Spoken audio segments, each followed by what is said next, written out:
There are a number of practical use cases for the next generation of data discovery and cataloging capabilities. If you think about a data steward, the scenario that comes up most frequently today is how do you reconcile against the new regulations around privacy, whether that's GDPR or whether that's the new California privacy laws coming into play with CCPA. What discovery does in those scenarios is automate and scale your ability to understand personal information and then apply the appropriate policies not only that you have as an organization, but also what are your customers asking about the way that you should steward and govern their own personal information. And so what these tools are allowing you to do is not only identify where that information lives about your customer, but also design those policy engines to ensure that you're aligning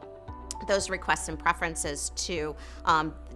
what your customers want. And then lastly, think about your analytics teams. You are now supporting their ability to self-serve and more easily find the information that they need to get deeper insights, whether that's their ability to go deeper in terms of why they see the forecast results that they do, whether that's a better understanding of why customers have greater affinity to one type of product or service versus another, or whether you are really trying to understand the efficiency and effectiveness of some of your business processes. So really what you're also providing is a marketplace for your analyst community or your data consumers to more easily find and access and consume information to get to those insights in a matter of hours versus waiting several weeks for your data management teams to source that information and send that to them so that they can run their analysis.